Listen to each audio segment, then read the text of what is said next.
Бұл камераның алдында сөйлемегелі көп болыпты ютубқа. Шынымды айтсам, бүгін 1 мамыр демалыс, және әлі алда 2 демалысым бар, сенбі және жексенбі күндер.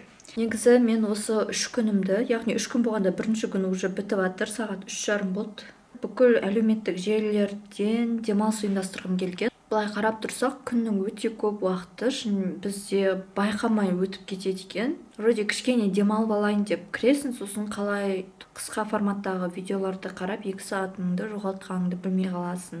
Сондай сәттер сіздерде де болып тұра ма? Мен өзімде өте көп байқаймын. Қазір мен өшіріп тастайын тез. Бүгін мен не істеймін? Мамыр айына жоспар құру керек, кітап оқу керек, тамақ істеу керек. Пока все, хотя бы осыларды үлгерсем.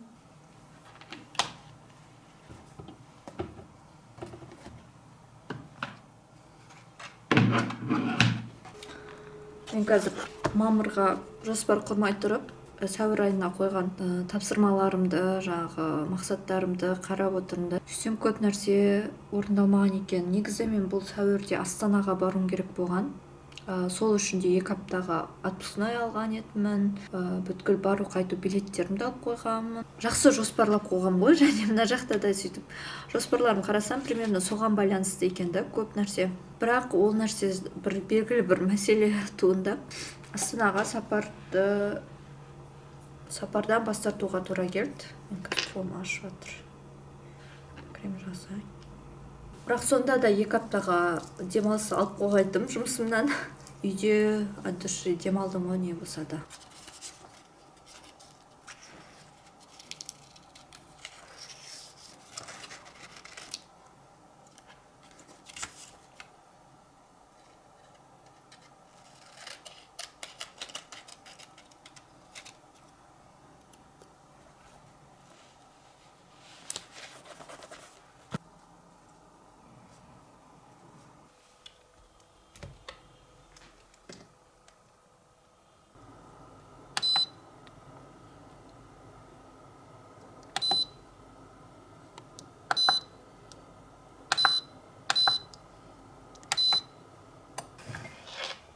Мамамен сыртқа шығып суға барып келгенбіз.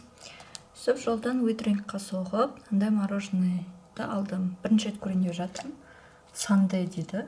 Короче, матча сандей деп аталады екен.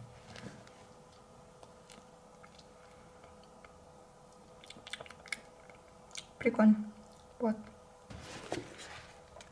Оқып жүрген кітабым Pride and Prejudice, гордость и предубеждение. Мен негізі соңғы уақытта прям reading slump деп айтады ма? Не дейді, андай кітап оқуға кішкене желанием болмай сөйтіп жүрген. Содан шығу үшін кішкене өзіме ұнайтын кітап деп таңдағам ғой. Сөйтсем бұл да мені шығара алмай жатыр. Себебі маған бірақ қатты ұнаған, студент кезімде оқығанда өте қатты ұнаған кітап. Мен өзінше ағылшынша жақсы білем, бүкіл кітаптарды оқи алам деп ойлап жүрсем, осы соңғы уақытта классиканы оқып көріп жүрмін да. Сөйтсем бәрібір классика оқуға әлі ерте ма деп қалдым. Осының алдында нені де ағылшыншасын оқығам, Грозовой перевалдың. Ол вообще қиын болды маған. Мынау оның қасында кішкене болсын оңайырақ, бірақ сонда да орысшасы оқығандай бір неге кіріп кете алмай жатырмын да ше. Сутьті түсіну үшін бір емес, бір 2-3 рет оқып сөйтіп жатырмын ше. Сол үшін де ұзап кетті.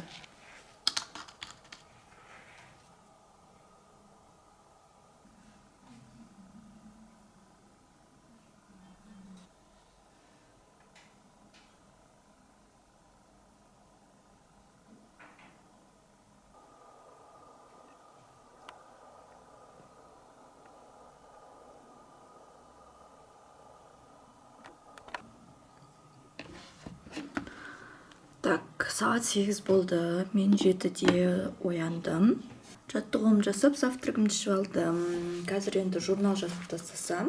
Қазір 9-да менде стрижкаға жазылып қойғам. Негізгі план бойынша мен бір подружкаммен кездесуім керек еді. Сөйтіп Карельникке барамыз деп планировали. Ол қыз врачта, и ойда жоқта субботаға операциясын қойып қойыпты. Енді мен ойланып отырмын, может өзім просто менің пикник ұйымдастырып келейін ба деп паркке. Кітабымды оқып, сөйтетін сияқтымын.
жаңа Марвиннен алған кітаптарымды тиктокқа түсіріп болдым.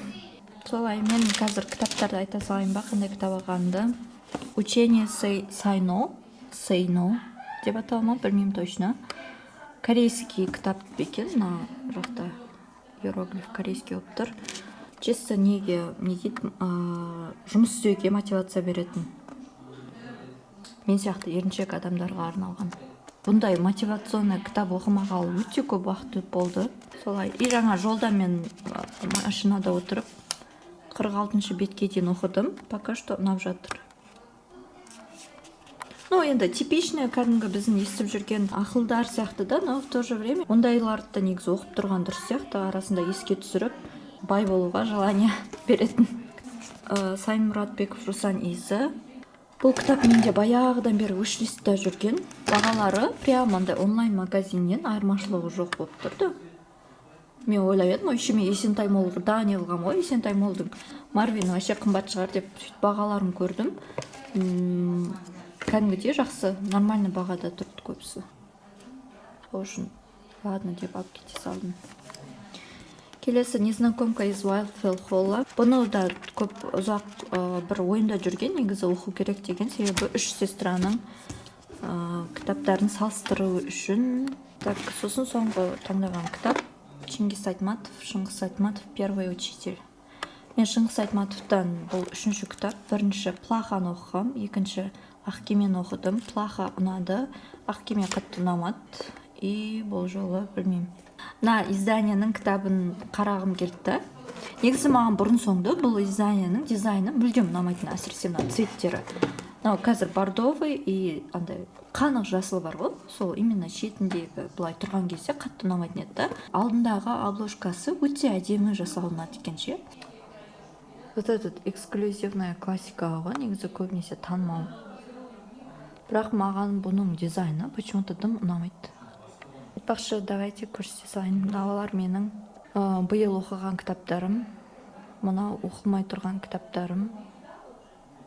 Мына жақта алдыңғы жыл, оның алдыңғы жыл оқыған кітаптар. И үстінде тоже сол. Бұның үстінде уже жанр, андай фэнтези жанры, бірақ бәрі оқылған. Но Гарри Поттердің только 3 бөлімі қалды оқылмаған. Негізі қатты жалғастырғымақ келіп жүр, но білмеймін неге, бәрібір Гарри Поттердің атмосферасы күз қыстарға жақсырақ жарасатын болғаннан кейін сол кезде оқимын ау деймін деп ойлап тұрмын. Оған дейін әйтпесе оқитын кітаптарым көп. Так. Ар жақта фэнтези жанры, Хоббит, Властелин колец, там Once Upon a Broken Heart, Стивен Кингтің кітаптары, Граф Монте-Кристо бар. И тут типа рандомный ағылшынша, қазақша. Мына жақта мына вообще самғар күнделігі тасжарған деген қазақша иллюстрациялармен прям күшті кітап негізі ше. Бірақ бұның екіншісін күтіп жүрген едім, ол екіншісі шықты да, но сатылымда жоқ екен. Жаль. Солай.